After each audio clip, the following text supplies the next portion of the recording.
வணக்கம் சொந்தங்களே, எல்லாருமே எப்படி இருக்கீங்க? ரொம்ப நாளைக்கு அப்புறமா ஒரு லாங் வீடியோ வந்து ஷேர் பண்ணியிருக்கேன். இது வந்து சித்திரை கனி அண்ட் விஷு அன்றைக்கி எடுத்த விலாக் தான். ஐ ஹோப் நீங்கள் எல்லாருமே வந்து நல்லா செலிப்ரேட் பண்ணியிருப்பீங்க அப்படின்னு நினைக்கிறேன். அன்றைக்கி முந்தின நாள் நைட்டே வந்து கனி பார்க்கறதுக்காக எல்லாமே அரேஞ்ச்மெண்ட்ஸ் எல்லாமே பண்ணி வச்சுட்டு தான் தூங்கறதுக்கே போனேன். நைட் வந்து 12 o'clock பக்கமே ஆகிடுச்சு. அதுக்கப்புறமா மார்னிங் எந்ததுமே வந்து கனி பார்த்துட்டேன் ஃபஸ்ட்டு. அதுக்கப்புறம் ஃப்ரெஷ்அப்லாம் ஆகிட்டு விளக்கெல்லாம் ஏற்றி வச்சுட்டு வீட்டில் இருக்க எல்லாருமே வந்து கனி பார்க்கறதுக்காக எழுப்பி விட்டாச்சு. கனி பார்த்ததுக்கப்புறமா என்ன பண்ணாங்களோ இல்லையேங்க, முதல்ல எடுத்துகிட்டு வந்துட்டாங்க இந்த பழத்தை. அது வேறு பெரிய பழமாக வேறு இருந்ததா, எடுத்து கட் பண்ணுறதுக்குள்ளே ஒரு வழியே ஆகிட்டாங்க. கையில் நல்லா ஆயில் ஸ்ப்ரே பண்ணிவிட்டு ஃபுல்லாக தான் தான் வந்து ஃபுல்லாகவே க்ளீன் பண்ணிகிட்டு இருந்தாங்க. இதில் பெரிய பாப்பா வேறு நானும் பண்ணுவேன் அப்படின்னு சொல்லிட்டு அவங்களுக்குமே கொஞ்சம் ஆயில் ஸ்ப்ரே பண்ணிவிட்டு அவங்களும் ஏதோ 2-3 எடுத்து போட்டுட்டு இருந்தாங்க போல். குட்டி பாப்பாவுக்கு வந்து அவங்களுக்கு என்ன செய்தோம் என்ன நடக்குதுன்னே தெரியாது. ஆனாலும் அந்த இடத்துல நான் இருந்தாகணும் அப்படின்னு சொல்லிட்டு வந்து நின்றுட்டு இருந்தாங்க. ஒரு குட்டி பலாப்பழத்தை கொடுத்தா வாயில் வச்சு அப்படியே விளையாடிட்டே இருந்தாங்க. நீங்கள் என்னமோ பண்ணுங்கள், நான் என்னோடய குக்கிங் வேலையை பார்க்குறேன் அப்படின்னு சொல்லிட்டு நான் குக்கிங்க்கு போயிட்டேன்.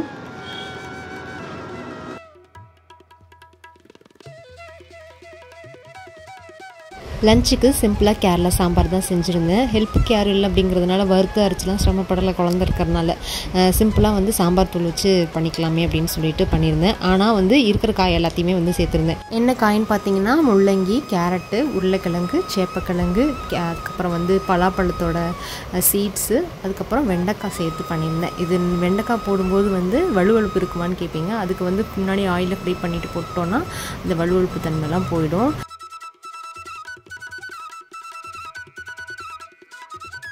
வெஜிடபிள்ஸ் எல்லாமே க்ளீன் பண்ணி எடுத்துகிட்டு இது கூடவே பச்சை மிளகா, வெங்காயம், வெளுத்துடி, பூண்டு இது எல்லாத்தையுமே சேர்த்து பருப்போட அப்படியே டைரெக்டாக சேர்த்துக்கலாம்.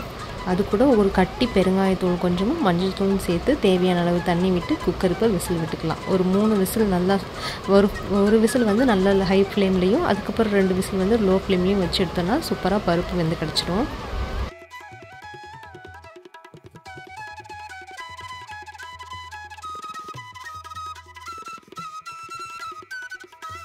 இப்போது ஒரு கடாயில் கொஞ்சமாக ஆயில் விட்டுட்டு நம்ம கட் பண்ணி வச்சுருக்க வெண்டைக்காயை லைட்டாக ஃப்ரை பண்ணி எடுத்துக்கலாம்.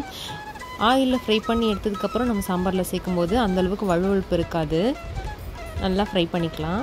இப்போ ஃப்ரை பண்ணதை மாற்றி வச்சுட்டு இப்போ அதே இதில் இன்னும் கொஞ்சமாக எண்ணெய் விட்டு கடுகு, கொஞ்சமாக வெந்தயம், சாம்பாருக்கு வந்து வெந்தயம் சேர்க்கும்போது தான் வந்து நல்லா டேஸ்ட் கிடைக்கும்.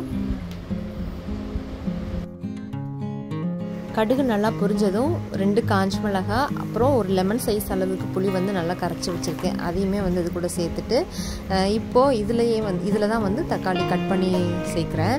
தக்காளியோட அந்த ஃப்ளேவர் வந்து பார்த்திங்கன்னா அப்படியே தக்காளி கரையாமல் நல்லா மிதக்கணும் சாம்பாரில், அது மாதிரி இருக்கணும். இப்போ ஓரளவுக்கு நல்லா புளி தண்ணி கொதிச்சிருச்சு. இதில் வந்து 2 டேபிள் ஸ்பூன் அளவுக்கு சாம்பார் தூளை தண்ணியில் கரைச்சி அதுக்கப்புறமா வந்து நான் இது கூட சேர்த்துக்கிறேன். கொஞ்சமாக அப்படியே ஒரு கைப்பிடி அளவுக்கு கருவேப்பிலையும் சேர்த்து நல்லா கொதிக்கட்டும். இப்போ இது நல்லா தளன்னு கொதிச்சிருக்கு பார்த்தீங்களா. இப்போ வந்து நம்ம ஆல்ரெடி ஃப்ரை பண்ணி வச்சுருக்கோம் இல்லைங்களா, அந்த வெண்டைக்காயும் சேர்த்து தேவையான அளவு உப்புமே வந்து சேர்த்துக்கலாம். இப்போ இது நல்லா கொதித்து வெண்டைக்காயில் மசாலாலாம் சாரட்டும். அதுக்குள்ளே வந்து நம்ம மாங்காய் புளிச்சேரிக்கு வந்து ரெடி பண்ணிக்கலாம். மாங்காய் புளிச்சேரிக்கு வந்து மாங்காயை வந்து நல்லா குட்டி குட்டியாக வந்து கட் பண்ணி எடுத்துக்கலாம். இப்போ மாங்காய் புளிச்சேரி இல்லைன்னா மாங்காய் பச்சடி எப்படி வேணாலும் சொல்லிக்கலாம்.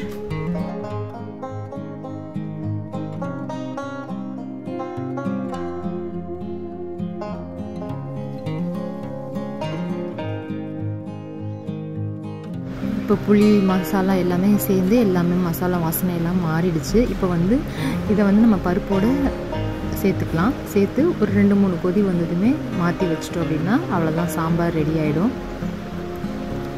இதுக்கு இடையில வந்து வந்து கை நீட்டல் வந்து காலையிலே வந்து அம்மா கிட்ட ஆசீர்வாதம் வாங்கி எல்லாமே கை நீட்டல் வாங்கிட்டோம்.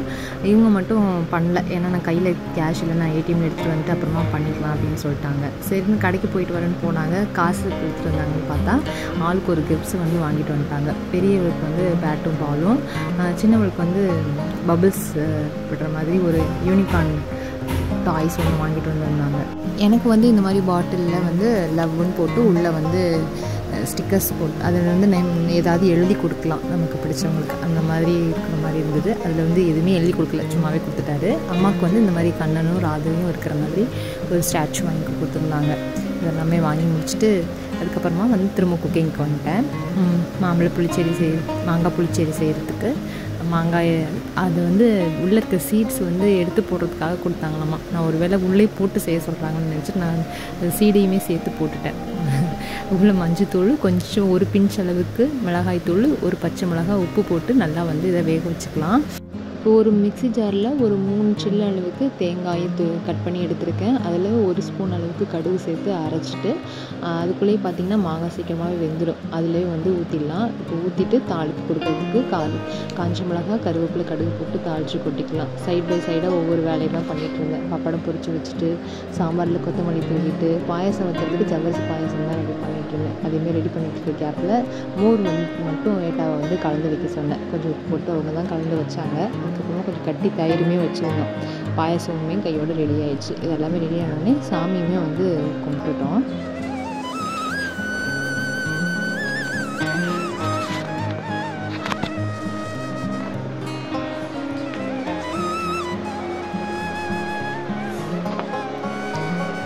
எனக்கு இந்த வீட்டில் எப்போது சாமி கும்பிட்டாலுமே வந்து சாம்பிராணி போட்டு கும்பிடணும். அப்போ தான் வந்து அது வந்து ஒரு டிவைன் ஃபுல்ஃபில் ஆகிற மாதிரி இருக்கும். அதனால் சாம்பிராணிலாம் போட்டு கும்பிடும்போது அப்படியே கோவிலுக்குள்ளே போனால் எப்படி இருக்கும் அந்த மாதிரி இருக்கும். அதனால் பாயசம் மட்டும் நைவேத்தியம் படைச்சிட்டு நாங்களுமே வந்து சாப்பிட்றதுக்கு வந்துட்டோம்.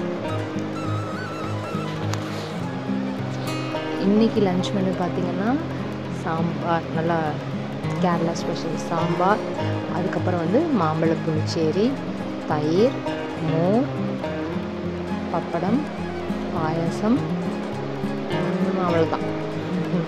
எல்லாமே வந்து சாப்பிட்டோம். இந்த பாயசத்தில் வந்து நல்லா பப்படம் போட்டு குட்டி சாப்பிட்றது எத்தனை பேர் பிடிக்கும்னு சொல்லுங்கள்.